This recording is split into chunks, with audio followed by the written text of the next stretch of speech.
Bismillahirrahmanirrahim. Walau idda'a lan lamun ngaku ya mukallaf atau mudda'i infirada ing narima ngijena ya mudda'i atau mukallaf bil qatli kalawan mataini thumma da'a ala akhar kari-kari ngaku ya mudda'i atau mukallaf ing atase kanggone lam tusmaisan yatu maka ora dan rum opo kang kapindo awam dan atawaing maha-maha wa wasafahu bighairi lan nyipatan yang mudda'i atau mukallaf ing akhor kalawan lian amdah lam yabdul aslu da'wa fil azhar kawara batal apa asal dakwaan ing dalam munggu kaul azhar ieu mah pertarosan kumaha lamun sakira-kira dina nalika sujud salat si dampal ramokna sukuh teu napak jadi ngan saukur tung ramo doang sah apa henteu salat mun geus kolot nanya kenuki maksudna geus tereh paeh kudu geus lihai manuki teu kudu ditanyakeun angel ka sorga ieu mah budak sujud ayat 7 hiji tarang kadua dua dampal leungeun katilu dua dengkul jadi sabaraha 4 5 nomor ke-7 kalima kagenepna ialah ramo dampal suku 7 syaratna jadi afdolna ditikelkeun padu antol doang ge jadi antol kana samak atau keramik nu bagusna ditikelkeun lamun ngacung eta teh teu meunang jadi ari lain nu kudu ngacung diacungkeun atuh ulah kitu keneh nu kudu ngacung teu ngacung atuh teu bagus sia mah ka mana bae ngaji teh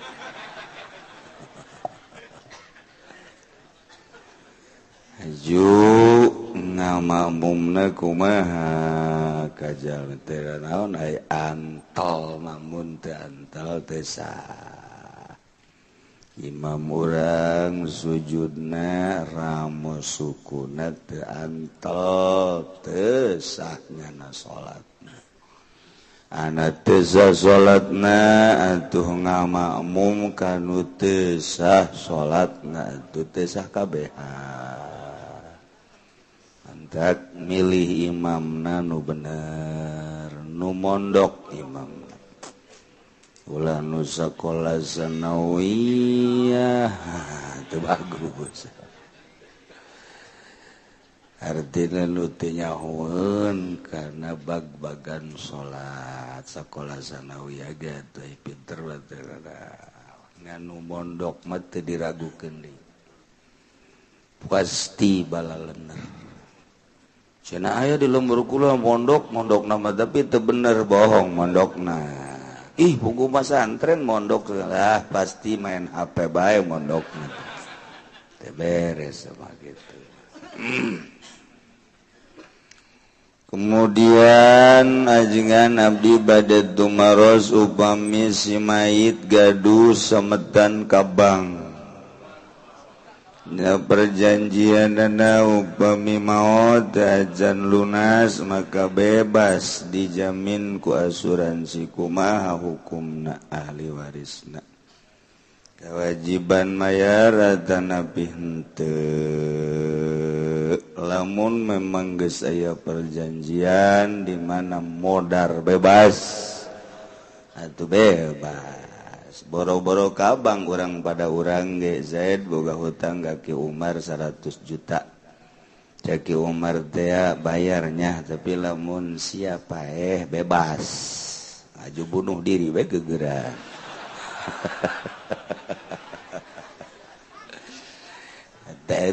taklek ngaranna ngabebaskeun ku cara paeh teu bebas ngan pastinya disiksa urusan ribawina teh kitu geus lah ulah sok main-main bang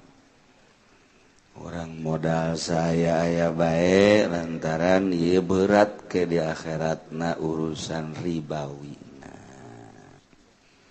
Kajen teuing urang rada mararat asal babari sakarat. Ulah cek urang gunung aing mah kajen teuing hese sakarat daripada mararat blon eta budak. Ulah urang mah nu penting mah aman di dunia aman di akhirat nu mantak ngaji ge ngeuleuh ngalempeng awak supaya sesuai jeung syariat. Ari embung bener mah teu kudu ngaji cara pamarentah. Pamarentah tilok ngararaji, embung bener eta ngaranna. Mana coba PNS nu daek ngaji. Sabara ratus PNS Tangerang be Kabupaten Encan Kota Madia nu ngaji ngan sabara ese. Berarti kan embung bener nyana. Ya, sudah kiai emang ngaji kudu ka Cilongok bae dagorkeun sia kuai. Aing ge nyaho di lembur sia-sia tilok ngaraji. Nyedek-nyedekeun ka aing dibabeteun sia kuai. Ye, teu kudu ka Cilongok di lembur sia ngaji pugu aing nanya. Ustad di lembur anu panwarau aing osok ngaji Pak anu nu PNS teh tilok cenah kiai. Dagorkeun hiji teh ku aing. Terus di ditu lembur belah ditu aya teh kiai nu sok ka dieu kiai sok magang ngaji malam anu. Pak anu teh pan lain urang dinya PNS. Teu metu jeung jelema jeung jurig. Emang aing tilok nanya. Yeuy. Tilok karaji PNS memang hangkan neraka jahanam nya mah. Ayo sia keur mah gajina teu bareres korupsi terus ngaji tilok aing lapor ke malaikat Malik seret lik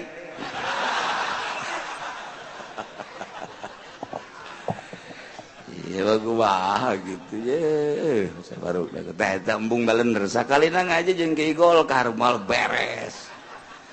ajeun kumaha ge moal becak aing moal cek Ki Golkar so amat teh Ki uji ka dieu siana ka dieu aing teh sia nu so hayu ngaduso jeung aing lain kitu maksudna urang sing balaleuneur malah beres-beres atuh kitu mah urang nu mantak ngaji teh maksudna supaya nuturkeun kana aturan syariat Kangjeng Nabi urang Kangjeng Nabi Muhammad sallallahu alaihi wasallam nu can nyaho supaya nyaho nu geus nyaho supaya leuwih mantep nu urang kaluartana syariat aya jalan tobat supaya lalempeng keur ditungtun ieu sapi kuru supaya lintuh di sisian cekolot baheula mah tata dina kempong takuari jadi bener lintuh teu karasa sebulan 2 bulan sapi jadi lintuh gitu kan. Ngaji saminggu teu karasa Masya Allah sia ngaji geus sabaraha minggu asana ayat 7 mah aju kumaha karasana nu jelas mah aing mah wau jeung tukang uduk jeung kiai mah can wau aing mah eueuh masalah pokona wau jeung tukang uduk tukang sate masalah teu ngalem pengawak lantaran urang hirup teh aya nu nyieun aya khaliq anu ngatur ka urang ka kicep-kicep diatur ku Gusti Allah urang can boga rasa bahwa kicep teh na ngatur Allah gurak-gerak urang teh diatur ku Allah digurak-digerakkeun ku Allah cicingna ngicingkeun Allah urang can boga rasa bahwa gerak urang cicing urang diatur ku Allah kitu keneh urusan politik urusan ekonomi budaya ieu diatur ku Gusti Allah Subhanahu wa ta'ala tah supaya sadar urang teh aya nu ngatur iyalah Al-Qur'anul Karim kitabna terjemahkeun ku Kangjeng Nabi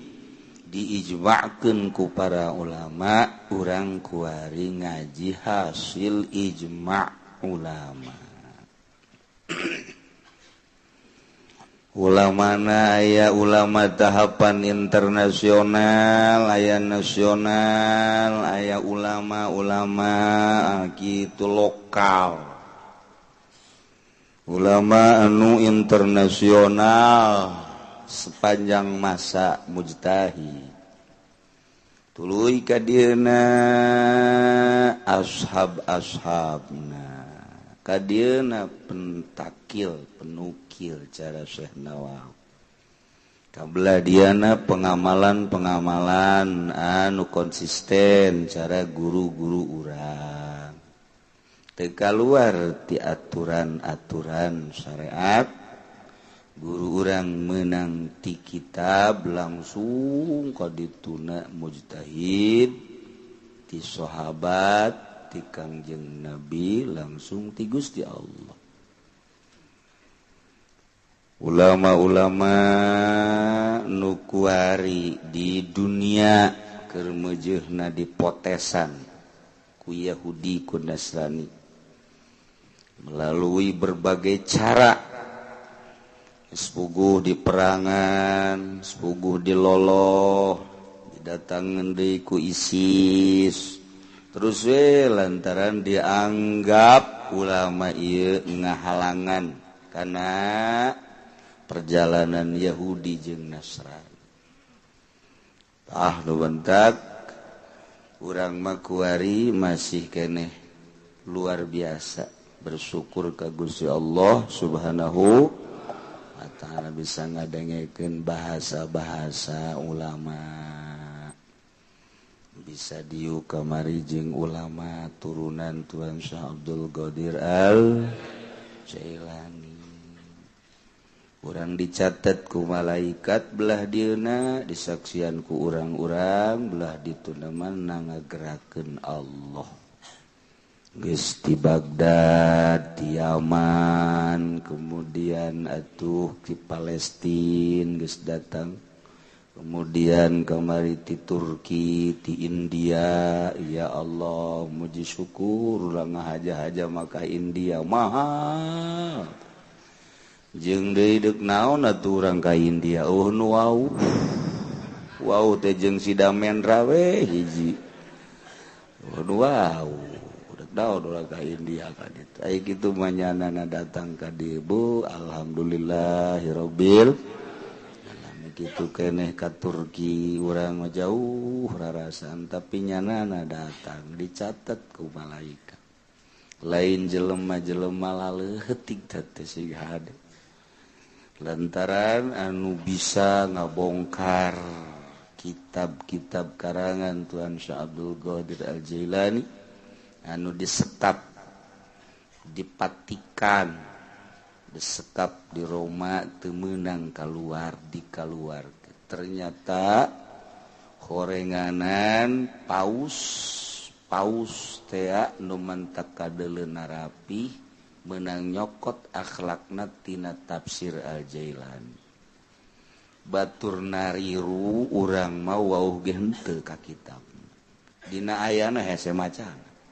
mondok henteu naon teh deuk kumaha macana tapi barang aya disebar ka mana-mana bener luar biasa tah jelema nu manggihanana lain eta bae sababaraha kitab nu alhamdulillah ayeuna geus dicetak-cetak ku ari geus disebar ke berbagai negara anu tadina urang sakadar dina kitab bae kitab situasi anu ku ari mah bisa dibuktikeun aya kitab jelemana langsung deui ka dieu istimewa pohara zohir nama kadeleuna biasa baik padahal mah lain lalagaan lain jelema sambarangan boga sejarah masing-masing ti leuletikna keneh urang mun ngadenge sejarah leutikna bakal tercengang ulah-ulah eta deui kelas du pohara turunan pohara di urang bae Habib Lutfi umur 13 tahun nya nama santren di Benda Kerep batur mah sararieun lantaran leuweung keneh Kiai Kaukab aya keneh harita Ki Zaini aya keneh nyana ngaguru bareng jeung Bapak Kolot kula nu ti Doyong dan Bapak Kolot kula mah geus kawin nyana mah budak umur 13 tahun etanyana terus sakitu leuweungna zarah ka makom kaluhur kaki muslim nu batur teu berani mun peuting tapi nyana mah zarah sorangan diulah ku kabehan ge sahabat santri zarah ti peuting ulah lantaran osok aya maung di dinya mah ku ari ge masih keneh mun urang sorangan di Benda Kerep kaambe ku maung kadang-kadang datang maung kadi tapi Habib Lutfi umur 17 tahun teu beurang dicara ziarah bae ka dinya bener maung datang sasalaman tuh ente lamun ngadenge dongeng model kos kitu pan parah mah lain jelema biasa berarti kos kitulah Habib Lutfi umur 13 tahun bae geus kos kitu urang mah umur 13 tahun teh mulai ceurik hayang HP nu rada bagus. Tadina jadul hayang nu rada beres. Belon urang mah. Ruzarah nya nama ka dieu ka Cirebon umur 14 tahun ka Cirebon ka dinya. Sorangan zaman harita datang ke Cirebon muka sorangan lawangna blak blak blak blak. Lempangnya sorangan langsung ziarah sorangan begitu turun ti makam kahandap dicarariuman ku urang Cirebon ku dijab ku bangsa ahli-ahli makom di dinya termasuk kuncen-kuncen bahkan bajuna dipaksa dibuka maksudnya bil barokah disoek-soek dibabagi sebab aneh ieu budak keneh tapi geus bisa kaluhur sorangan haju eueuh kitu kasieun ta eta pan lain lalagan ti leutik da keneh jelema neuk diangkat ku Gusti Allah mah kos kitu karesepna berbeda jeung urang mulai ka belah dieuna cerdas da pohara jasa sampai sababaraha kiai ngaanehkeun kana kacerdasan Habib Lutfi urang can nyaho dongengna bae nu mantak urang asa biasa-biasa bae woh lamun urang nyaho dongeng nu mantak getaranana beda kajeun ku kumaha kabelah dieuna nyumputkeun pangkat anu aya di jero hatena nyana berlaga seperti artis main piano ngagitar padahal di hate ngan nyumputkeun hungkul embung di udag-udag jelema eta gaguar di mana bae di udag-udag lompat mentak kamari sabada urang India ka dieu malam rebona ka dieu kamari pas gitu Syekh Fadil ka dieu malam rebona jam 9:30 ka dieu ngobrol jeung kula sampai jam 1 balik beneran jam 1 langsung ke Jakarta embungeun nyana di udag-udag jelema ngobrol kadang-kadang teu kaharti atuh urang ngadengikeun nyana bae pokona mah ya ente mah atuh boro-boro jeung Habib Lutfi jeung bandar ge teu kaharti kumaha jeung Habib Lutfi atuh ta eta ngobrol dalam geus caritakeun ayat pan pohara jasa carita wali eueuh nu teu nyaho di Turki anu di India anu terus nu maot nu hirup keneh urang muringgak bulu mun ngadengikeun Habib Lutfi carita turunan-turunan mun aya jelema nyaritakeun turunan ti anu teh nyana manyahoan bohong eta aya jelema nyaritakeun turunan ti anu bidadu bohong nyahoeun ka bohong turunan pan urang mah hese teh gitu pajar bener bae iyalah Habib Lutfi urang coba ge kadengekeun coba jana mun nyaritakeun silsilah wali-wali Allah sadunya nyaho kabeh sadunya lain lalagaan nyaho percis Gus Dur kitu tah ieu nyanda jeung Gus Dur teh babaturan biasa tah eta kudu nyaritakeun boro-boro naon gitu ngaranna lain-lain heula di urang bae Habib Lutfi geus teu katotor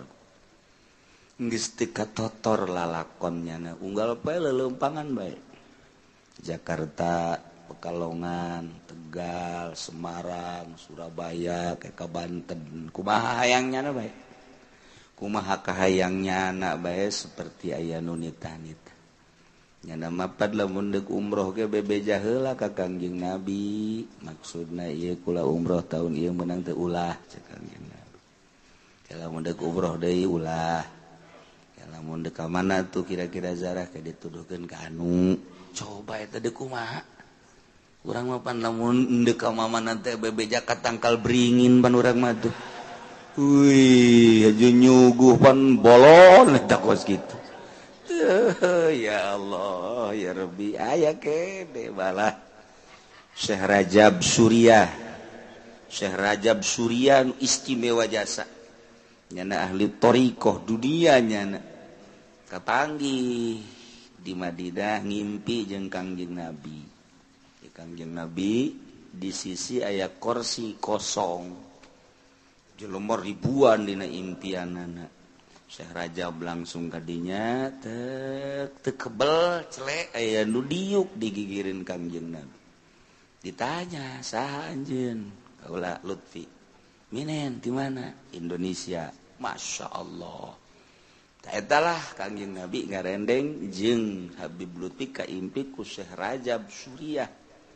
langsung udang sare meuli tiket Indonesia yang kapanggih jeung Habib Lutfi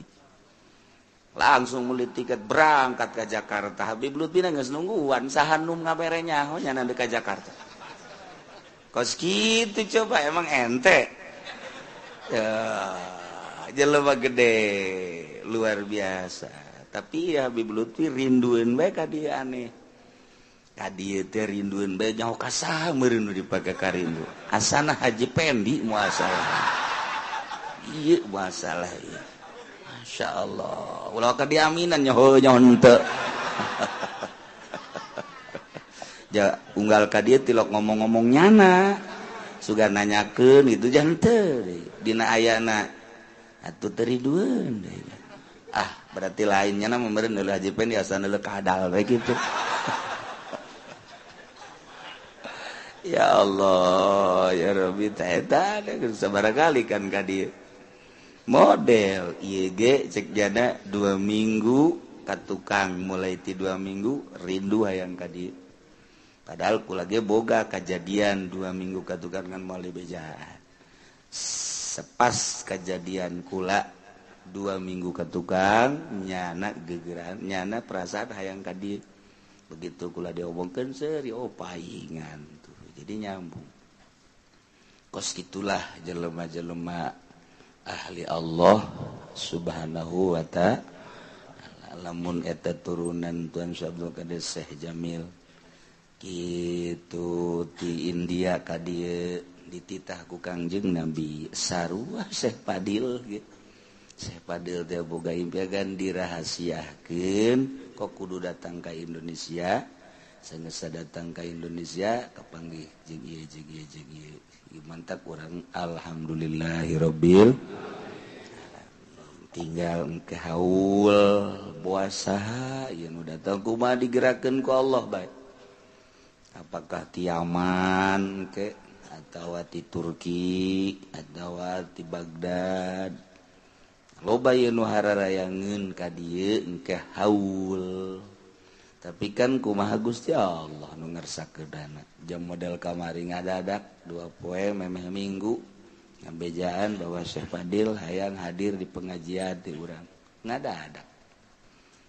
datang tanpa rencana-rencana. Masya Allah, itulah gerak Allah subhanahu wa ta'ala. Urang dicatat ke malaikat raqib kayak di akhirat begitu aya bendera-bendera ahli Allah kan urang bisa kadeja milu begitu milu cak anu penjaga ulah ya milu ikulah pernah hadir di mana di Cilongok di Ukang harita di mana di Tangkal Ambon wah tekedeul cak gerat aduh riweuh di Tangkal Ambon aduh masyaallah kula tapi ngadenge cenah sorana mah ngadenge milu teu maca shalawatna milu sarua mawalia mawali kula ge ngadengekeun milu mah henteu cak eta teh cukup atuh ngadengekeun ge milu di tukang bae tapi ulah dihareup ya Allah emang kumaha kitu mujalasah jeung ahli Allah urang di ke akhirat ke dibarengkeun bantak eta kaji si hada ta urang nu kungsi babarengan jeung bangsa pamabok urang kungsi babarengan jeung tukang maling urang mujalasa jeung bandor cimplong eta kudu ditobatan besi dicatat terus ke catatan aya di ditu ye di kumaha gitu bandar cimplong maju pernah diuk jeung saha ieu Effendi pernah ieu cenah sakeureun sembarangan bae tetep bae diilukeun bae pan ka ditu teu puguh teu karuh itu bata kula salah diuk si gade masyaallah ya urang mah alhamdulillahirabbil alamin kajeun geus HS bae ge nu penting diuk bareng nu penting aya catetanna bae engke di akhirat teh begitu tak aya ahli Allah milu maneh iraha cek kula jeung teu pernah aya catatanana salah nyatet beureun malaikat kita tanggal sekian bulan sekian maneh bareng kula sarita ada saya ge milu wae geus kan nama aja catatanana di dieu kan ngeunaheun urang mantak aya ieu nu HSB ge masalah geus untung nu aya ya Allah ya Rabbi malaikat nyatet urang es gitulah urang menyaritakeun ahli-ahli Allah kadang-kadang urang teh kaget kok bisa kos kitu abi belut bangun zarah kumaha emang nya datang kadang ngobrol oh iya betul sin ya udah makasih kali turutan ku sia jarah kos kitu aku lagi zarah ka dinya ka abah dua anjingnya nangis 2 kali zarah kos gitu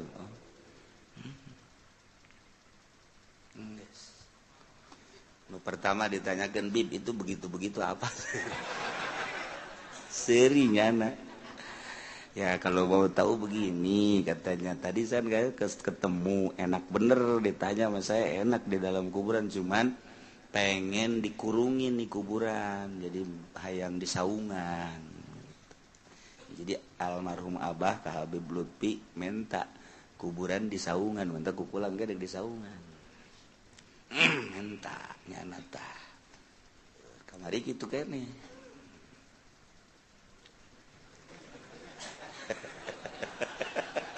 anu di luar naon cenah eta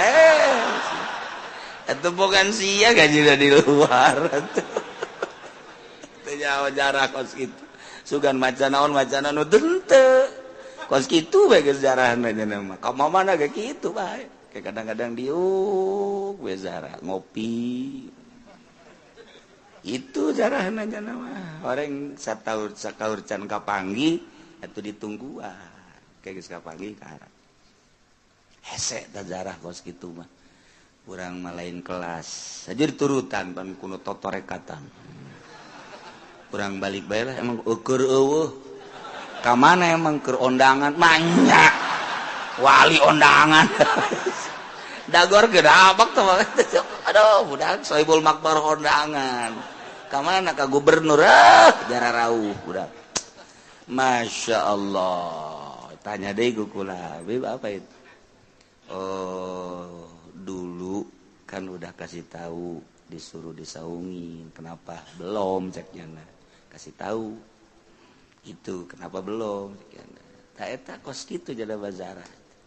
terus dongengnya nyaritakeun ka panggih abah artina zarah teh kos itu jaritakeun di jero kubur teh gitu ya Allah ya Rabbi lamun ente bisa kapanggih jeung ahli kubur jeung wali ente mah moal ngobrol nanya ke nomor kumaha ge aduh acak-acakan nih urusan ya Allah ya Rabb kos gitulah ahli-ahli Allah urang lamun nyaritakeun Kangjeng Nabi Tuan Syekh Abdul Qadir ziarah ka Madinah kakarak assalamualaikum dan assalamualaikum ya jadi assalamualaikum ya Rasulullah muka pan kuburan leungeunna ka luhur sasalaman deuk kumaha coba pada teman ros saja sapa ya Allah ya Rabbi sasalaman beres sasalaman amanat ka jero deui nutup beres urang ge teh hayang kitu zarah teh mantap sok kaju ngedekem bae di kuburan mulai sahaya ieu mbah nu ti mana mbah nu ti Gunung Karang datang ka dieu mbah mah sadiakeun kopi pahit make gula bae tolol ieu si mbah aya kopi pahit make gula atuh teh mah amis bah henteu tetep abah mah kopi pahit tapi make gula wah ieu mbah bloon ieu pasti kajen kuku bage Golkar ieu mbahna ieu hese urusan batin hese lantaran penemuan ahli Allah beda-beda jelema nu geus mantep ka Gusti Allah tanya ieu bakal manggihan kieu ka Allah tanya ieu kieu tanya ieu kieu kesejukanna akur perjalananna penemuanna nu beda tah kos kitu mantak ala inna auliya Allahi la khaufun alaihim walahum eueuh sieun urang mah boro-borona naon kakarak aya pocong geus ye deuk ka masjid aya pocong kucuk wah nu tadi paeh ieu kajian ku kumaha ge mulai lumpat pan urang eleh tarencana deuk ka Allah ku pocong tinggal pocong we sieun kai ditungguan deui sia ku aing dilalagas ya cak pocong teh berapa ka pocong we sieun atuh masyaallah Habib Lutfi tadi diceritakeun begitu ziarah langsung maung datang sugan sieun teh didelekeun ku Habib Lutfi didelekeun sanggeus didelekeun ngangsongkeun leungeun sasalam ceknya ge kenalan dong Bib urang mun nyarita kitu lain bae Syekh Mansur lain bae Buyut Mansur lamun dijelaskeun ngan nyana embu ngomong kecuali ka jelema tertentu Akula ngomong dah, kula didongengkeun supaya nyaho bae sing hade ka Habib Lutfi teh sing hade loba jasa anu bendu kajana akhirna teu pararuguh. Nganyana mah tilek bendu. Aya kiai ngomongkeun Habib Lutfi ngogorengkeun Habib Lutfi seuri bae cenah mah. sababaraha Habib di Pekalongan nu datang ka imah kula ngegoreng-goreng Habib Lutfi bejakeun ku kula seuri bae seuri mah biarin aja ngeunaheun jeung nyana tapi nu ngagogorengna terus berbeda kujana tetep didoakeun bae sababaraha kiai anu ngagoreng-gorengnya ngagogoreng akhirnya kujana mah terus didoakeun akhirnya makan jadi mahabbah tah kos kitu kuari di udag-udag jelema bae nyana embung geus ngajauhan tapi aya nu saminggu hayang kapanggih jeung Habib Lutfi di Pekalongan teu kapanggih padahal hese-hese amat di Pasir Gadung Lutfi eta ge jelema nu bebe jaka kula aduh cenah kitu kapanggih saminggu jeung Habib Lutfi bodoh siang aya jeung aing oh ke Pasir Gadung Lutfi aya di Lutfi mana Lutfi eta aya tuh sarua ngaranna lah pokona mah geus Lutfi bae tuh itu istimewa jasa masyaallah ngaji lantaran Habib Lutfi mah ngaji biasa ngaji amil ngaji jurumiyah sorof alfiyah juar makmun nanteknya mah rapi biasa cara urang ya ulah coba-coba kajana mah ngaji biasa aja masyaallah ya lamun aya kiai anu rada pelentang-pelentung macana nyana nyaho ngaji nyana mah biasa kos urang bareng jeung bapak kolot kula waktu di Benda Kerep bahkan satu ketika nu teu dicaritakeun ka batur tapi ka kula mah dicaritakeun satu ketika nyana di kota Cirebon endeu ka Benda Kerep ka beneran poe kaju hujan nyana peureum munajat ka Gusti Allah nganggang kos lain nu mawa nyana sorangan set datang ka Benda padahal tak kosku wae eta wiridan naon coba penta seta apa kos kitu munajat bae emang ti leuletik kaistimewaanna ti leuletik tuh kos kitu nyanyi jago nya namanya nyanyi pinter ente batu lah paling ge nyaho nyanyi Omay Rama doang nyanyi baratnya nama bisa nyanyi jagonya main piano bisa main organ bisa main gitar bisa ente mah paling ge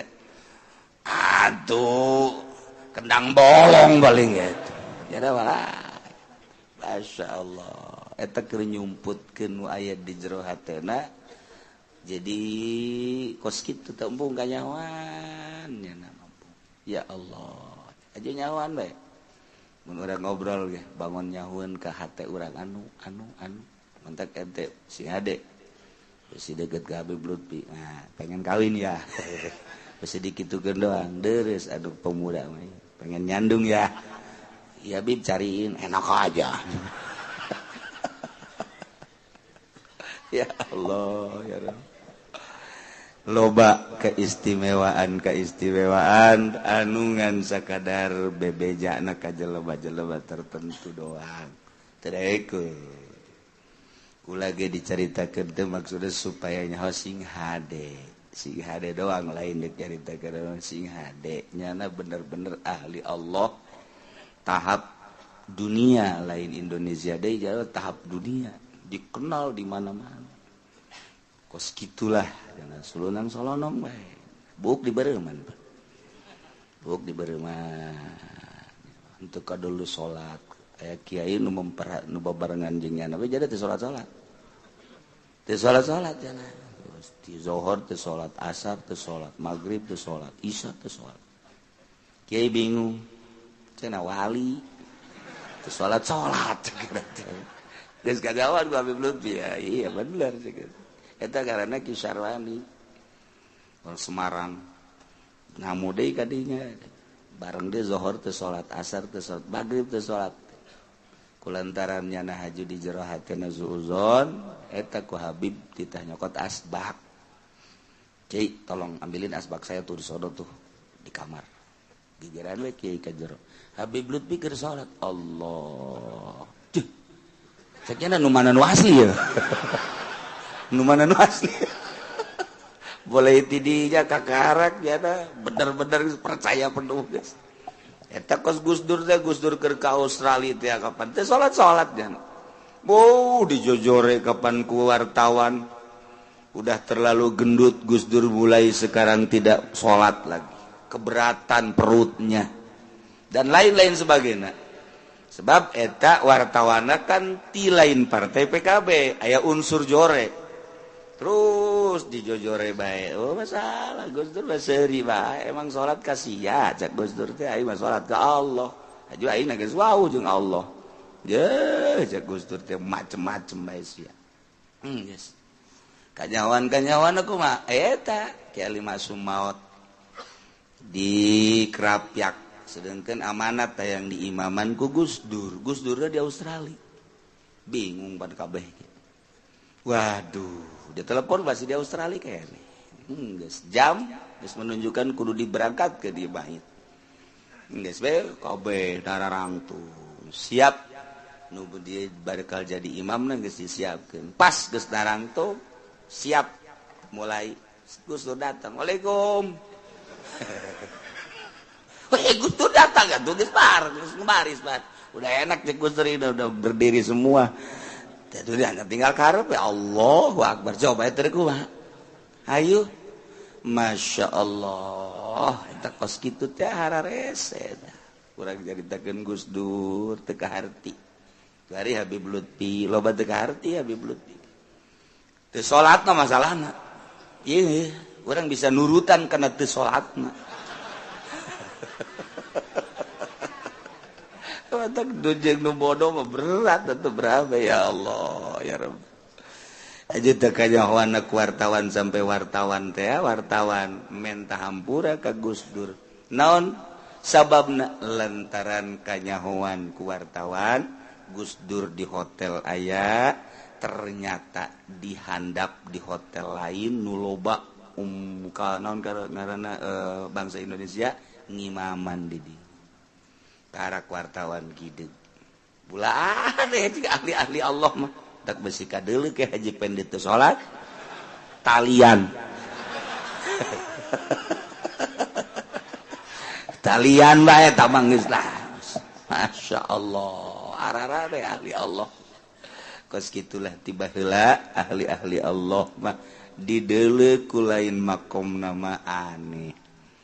dideuleu ku lain pangkat nama kos gitu tapi orang sieun jeung nu karitu teh sieun kajian kuku wae sieun bae nya nama sajajar bae jeung jelema leutik pertengahan jeung nu luhur akur bae eueuh sekat-sekat sebab zahirna doang jeung urang batinna mah jeung Gusti Allah Subhanahu wa taala ai daek di urusan melalui syariat hayu teu daek sabodo kos kitulah para aulia Allah Subhanahu wa ta'ala cintakeun urang ka Kangjeng cintakeun ka para sahabat cintakeun ka para khulafaur rasyidin khususnya cintakeun ka para aulia Allah Subhanahu wa ta'ala cintakeun urang ka para ulama salaf ulama nu ngamalkeun ilmu abeh ke di akhirat urang disakompet daunkeun dihijikeun jeung ahli-ahli Allah Subhanahu wa ta'ala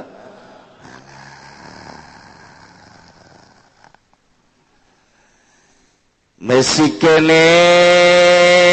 nyaritakeun tentang dakwah kamari disyaratkeun pikeun satu dakwaan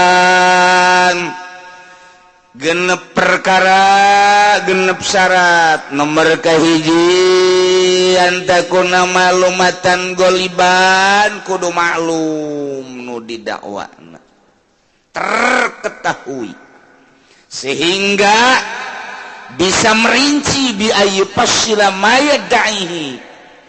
ngejelaskeun tentang nu didakwakeun ku manehanna apakah ngahaja kasalahan atawa syibih amdin rinci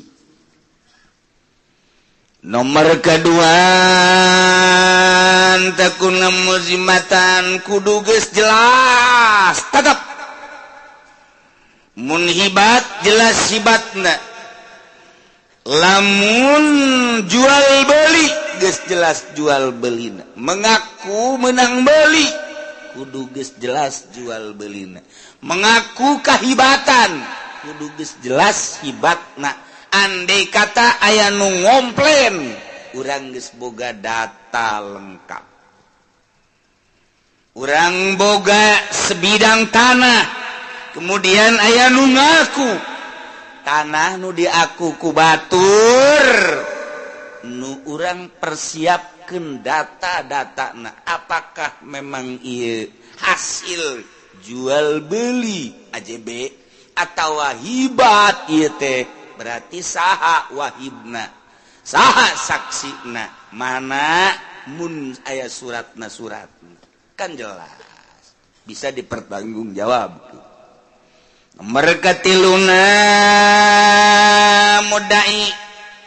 kudu nganyatakeun mudaa alehna perseteruan Ki Zaid tentang pembunuhan terhadap bapana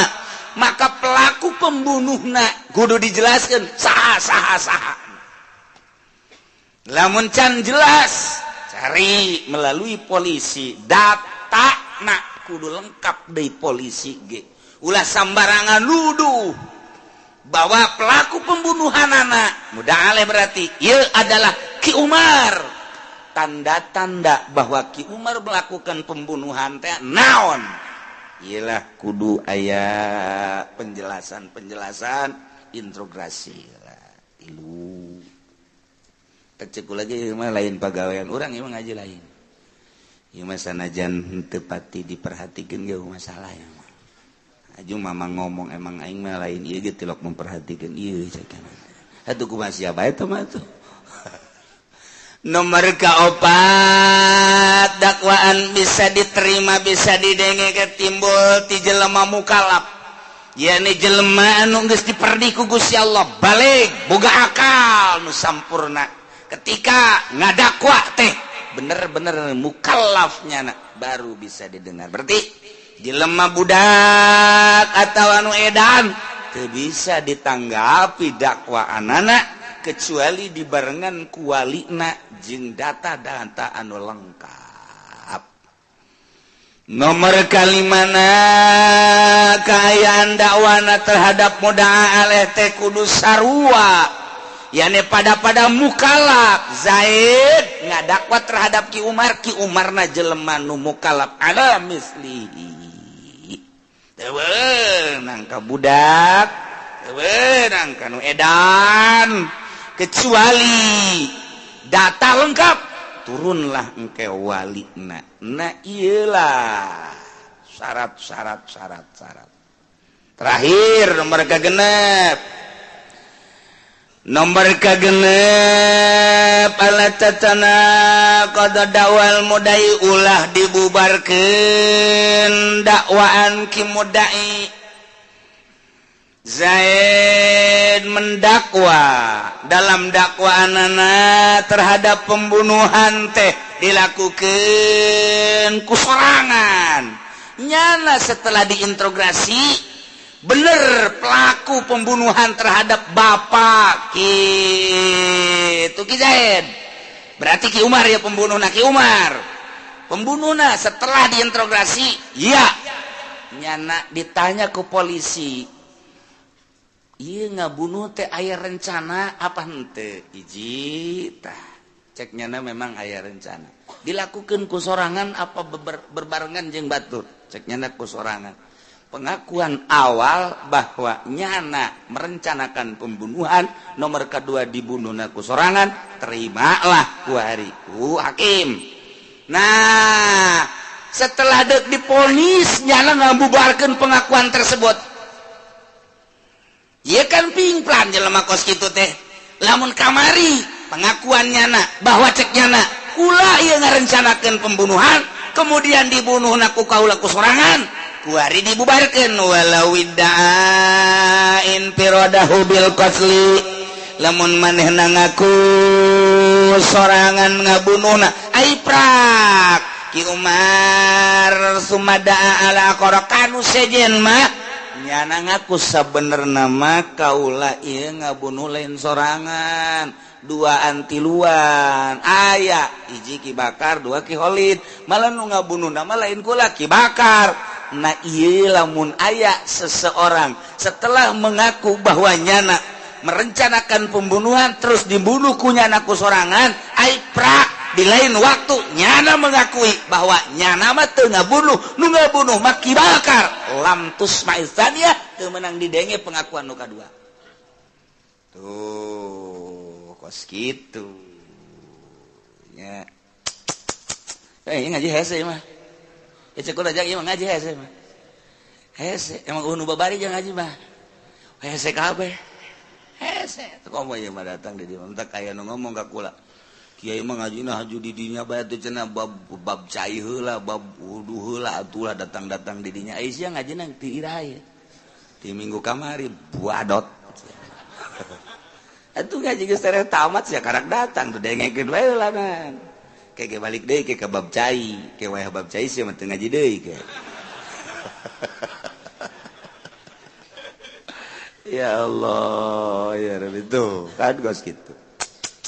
Ieu keur carita soal jinayat, soal pembunuhan. Kadituna ge sarua bae. Soal aku mengaku, engke panjang kadituna. Zaid pesertu jeung Ki Umar tentang sendal keluar ti majelis. Aya sendal sapasang.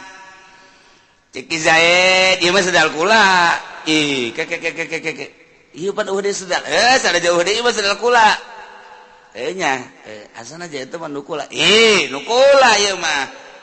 Geus atuh ikos kitu mah. Tah, geus mengakui nyana bahwa eta teh lain nu nyana. Kunaon isukna nyirinting eta sendal nu kula sebenarnya. Tah eta kamari mah geus seueuh lain nu kula kuari nyana ngaku. Ieu perlu diperhatikan pengakuanan. Etalah bermasalah kayak bawa ke meja hijau kumaha cara menyelesaikan atau apa dagang-dagang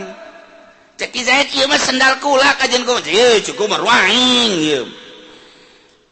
ieu tah deuleu tah dihareupna tah disonghekan ka eta ku kula tah ieu teh ciri ieu teh nang nyonghekan kula heuh cek cenah teh ieu mah kula nu kula ieu mah lantaran tah di tukangna dicirian ieu kula meuli nage di warung anu yuk urang ka warung anu nyahoeun nya kula meuli di dinya Zaid ngaku ka eta sendal capit Umar ngaku ribut geus pokona urang datang ka kiai bae ayo datang ka kiai naon cek kiai teh datang ka deui ieu masalahna kula turun di masjid aya sendal sapasang cek Zaid ieu cenah nu kieu cek kula ieu nu kula kajen kumaha gimana nu kula mana sendalna iya coba majenan tadi kiai majenan ieu mah jang kiai belah rapi tak kiai kos gitu tah mun teu majenan mah moal cek kiai mah majenan geus lah baralik we ka ditu kiai Golkar blon eta kos gitu lain diputus dipentah tinggalnya we baralik urang kos begonya cek nya datang ka kiai aja urang teu baraka sendal cek kiai kos gitu blonnya atuh emang kiai urang mah blon jeung lagi ngarobrol bae jeung ngeblon-blon kiai lain diputus pada eta kos kitu nah kuduna mah diputuskan ku kiai saya tanya datana ieu lengkap ieu lengkap tanya deui kelengkapan kadua kayak kalau ieu aju pan teu naon gara-garana al yamin lil mudda'i sumpah wal bainah lil mudda'a alaih geus komplit kabeh ge ieu ya lantaran ieu kuat ampurannya ieu mah sering sabeula ngamang ieu geus ieu kula make sabeula cenah hese amat ieu ge kula cenah make sabeula dagang-dagang maju menang sabeula kitu kaayana dibikeun bae geus ka kiai deui pada menang ya Allah ya Rabbi sendal baderes mun samping hiji ieu teh di aku kuduaan ya siap gunting ka dieu mah eta ieulah coba kumaha na tentang dakwah mendakwa rame. Yalah lamun di negara urang negarana bentuk khalifah atau bentuk negara Islam, urang ngeunaheun make aturan Al-Qur'anul Karim. Kajian geus di negara demokrasi ge asal demokrasina bener-bener murni. Harapan bangsa Indonesia dipimpin ku Jokowi, boh bakal ngeunaheun kabeh berharap. Kakarak dek mulai doang harapanana bensin naik. Mulai cemas masyarakat. Terus presiden orang kos kiamatnya bawakeun golok baik itu kurang itu jeung pacul masulah naon titah belusukan nyana tuh gonggorong tuh ditereup teu jalan caina cenah nyana sok bisa ngabenerkeun gonggorong talian nyana bawa ka dieu titah ngabenerkeun gonggorong-gorong. Tapi nu jelas emang dibalik belusukan yang muatan-muatan anu memang geus direncanakeun di jero hatena. Sebab naon? Sebab rincian pakar ekonomi tentang bensin walaupun tidak naik pun masih ada kelebihan sekian persen. Mun kugula dicaritakeun bakal kaget. Tanpa naik pun masih lebih sekian. Jadi ku ditaekeunana ieu boga rencana naon? Tah eta mantap kajukula hayang jadi presiden ieu masalahna eta. Dek 2 kali lipat ku aing ditaekeunana. Mun ngomong ka dinya kan panjang dongeng. Nah, rencana naon atuh jana wallahu a'lam. Dan lain-lain sebagainya engke bakal kajahoan ku. Sebab nyana lain nyana. Ku masih teh ngomong. Nyana lain nyana. Heran aku masih teh. Nyana tapi lain nyana. Sosok Jokowi tapi nu ngendalikeunana ada 5 bule di belakang. 5 bule Amerika nu nyana selalu ngaler ngidul ngetan ngolon nyana seuseurean. Ha. Urang lamun kos kitu pan kumaha? Tak rencanakeun ka hareup 5 tahun ka hareup siapkeun presiden nu bakal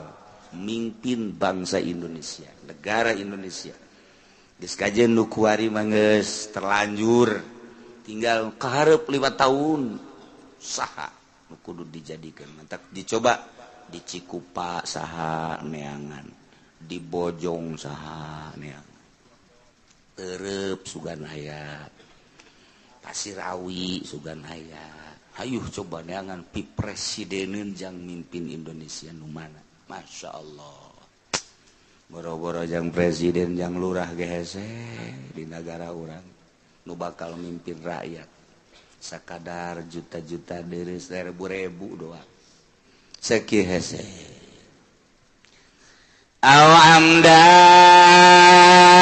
atawa ngaku nyana bahwa pembunuhan motifna ngahaja Umar di meja hakim teh ngaku dalam pengakuanana bahwa pembunuhan dilakukan terhadap Bapak Zaid yang bernama Bakar itu ialah amdan sengaja. Setelah beres ternyata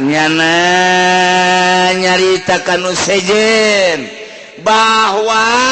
sebetulnya pembunuhan yang saya lakukan terhadap Bakar sebetulnya tidak sengaja, itu kesalahan. Nah eta ngaku nu pertama mah motif pembunuhan ngahaja, ngaku nu kadua mah kesalahan. Kumaha eta lalakon kos kitu lam yabtul aslu da'wa fil azhar, teu batal asal dakwah anu pertama nurutkeun cekal azhar. Tetap walaupun ada pertimbangan-pertimbangan untuk diklarifikasi, diluruskan, tapi tetap pengakuan awal anu perlu dipertanggungjawab. Kos gitulah dalam dakwah-dakwah awalan seperti itu. Tinggal ke urang selanjutnya watas betul qasamah wallahu a'lam.